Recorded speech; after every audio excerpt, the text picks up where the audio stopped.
kasihi bapak-bapak dan ibu pembicara sekalian yang telah hadir pada kesempatan ini.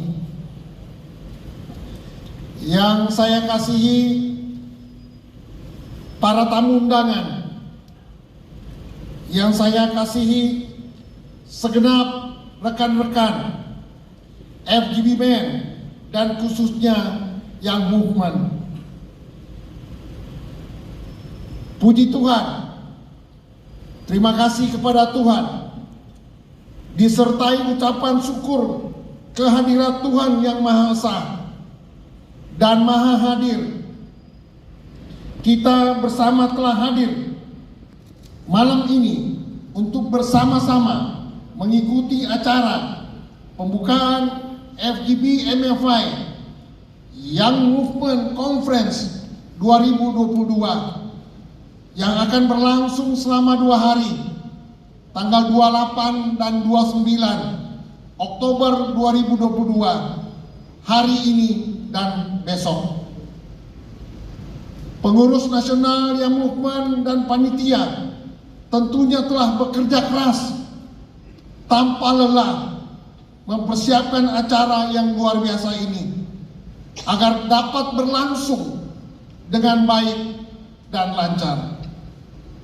Oleh karena itu, terlebih dahulu izinkan saya sebagai Nasional Presiden FGB MFI Indonesia menyampaikan rasa terima kasih,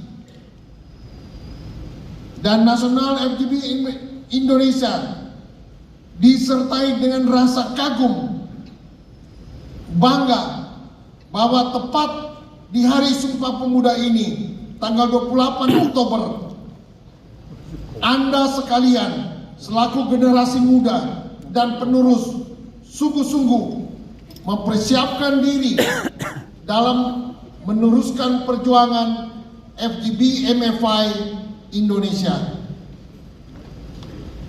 Melalui e-flyers yang telah disebarkan, saya melihat begitu banyak para pembicara yang ahli dan berpengalaman di bidang masing-masing yang akan memperlengkapi kaum muda dengan berbagai masukan dan bimbingan.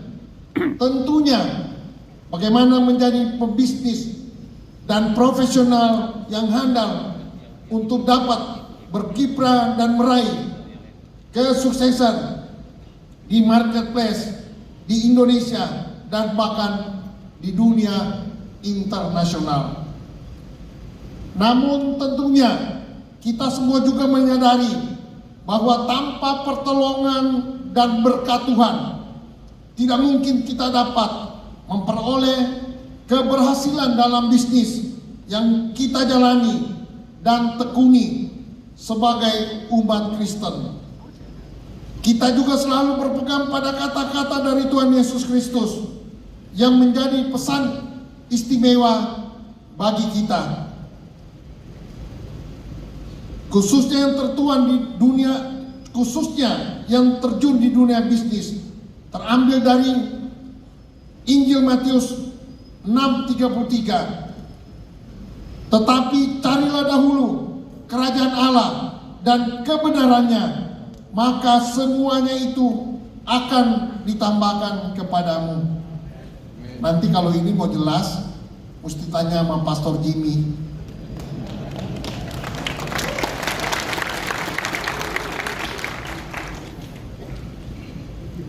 Keberhasilan kita dalam bisnis masing-masing tentunya dengan tolak ukur masing-masing. Seberapa besar dan luas bisnis kita yang menurut kita dianggap cukup memuaskan dan berhasil. Dunia menawarkan berbagai cara dan tidak sedikit yang melanggar hukum. Namun pada akhirnya tidak membawa keberhasilan dan kepuasan, terutama kebahagiaan yang diharapkan, terlebih jika itu mempermalukan Tuhan yang seharusnya kita permuliakan melalui bisnis dan pekerjaan kita. Jangan ragu-ragu, tepuk tangan untuk Tuhan.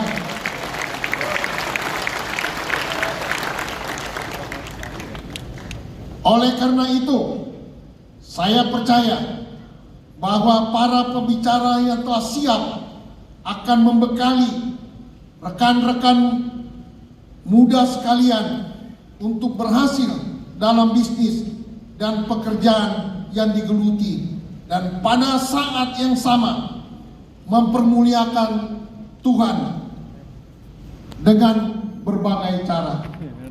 Melalui kesempatan ini, saya juga ingin berpesan dan mengingatkan akan visi dan misi FGB MFI di marketplace, di mana kita hadir untuk terus melaksanakan amanat agung. Saya juga sangat bersyukur bahwa di tengah-tengah kita malam hari ini telah hadir Bapak Erick Thohir,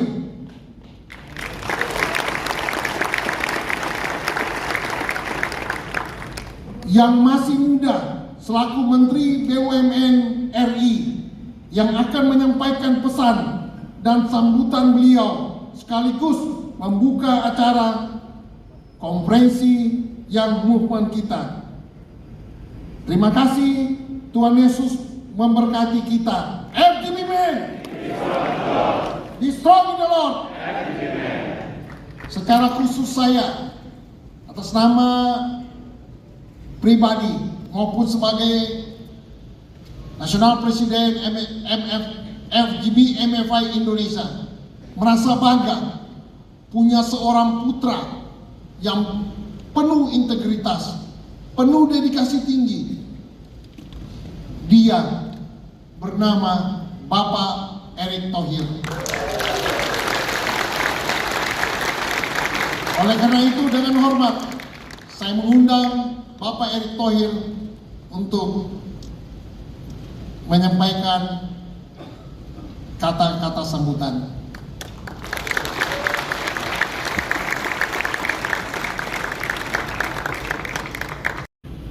Nah, memang Bapak Ibu saya itu sejak saya kecil menekankan karakter.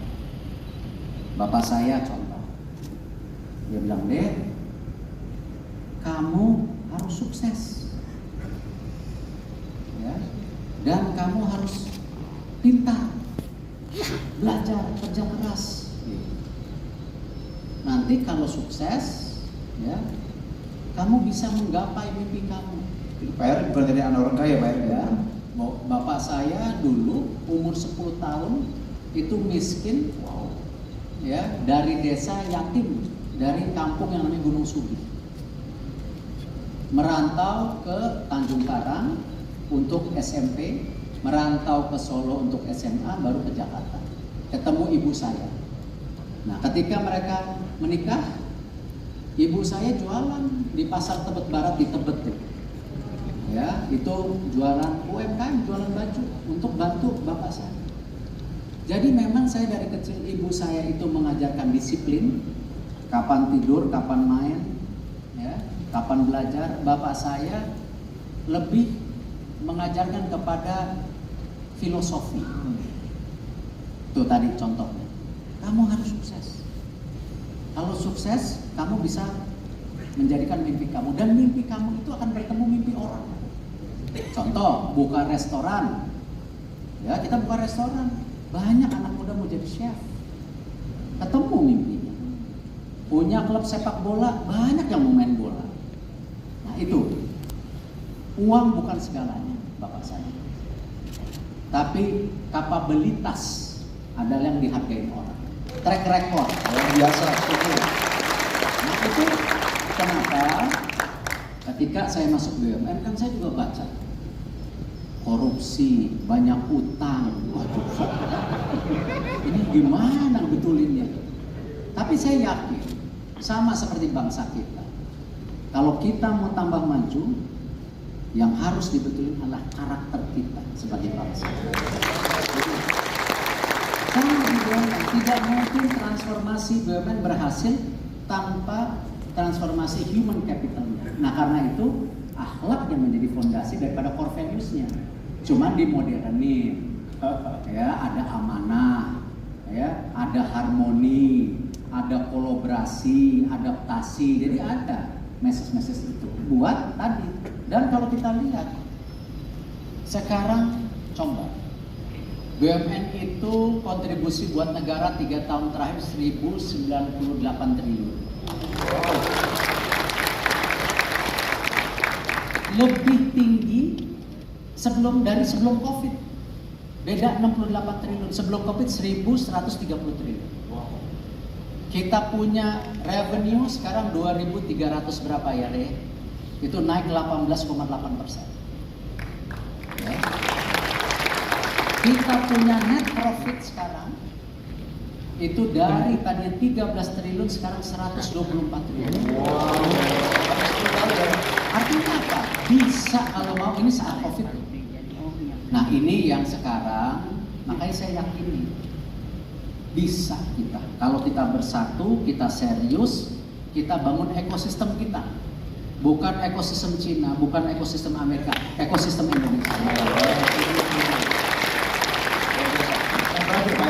Terakhir nih, ada pesan nggak buat generasi muda? Ya gini, tadi kita tahu situasi ini berat sekali. Ya, situasi ini berat sekali. Saya nggak mendinai. Tapi kembali, apa yang dialami almarhum bapak saya? Ya, beliau meninggal 5 tahun yang lalu kena cancer waktu itu. Dia dari kecil itu punya positive thinking. Nah, itu yang kita bilang. Generasi muda kita kalau mau maju harus punya apa? Positive thinking.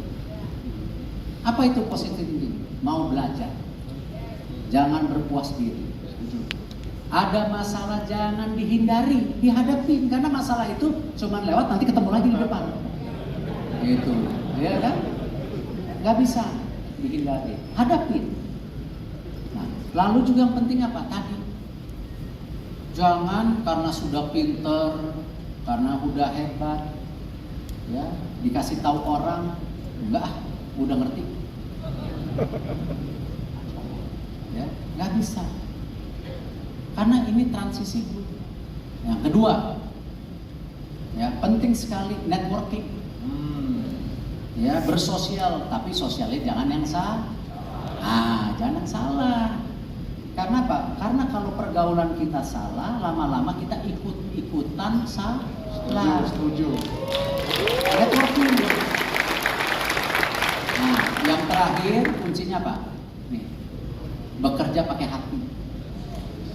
Ya, berikan yang terbaik. Amin.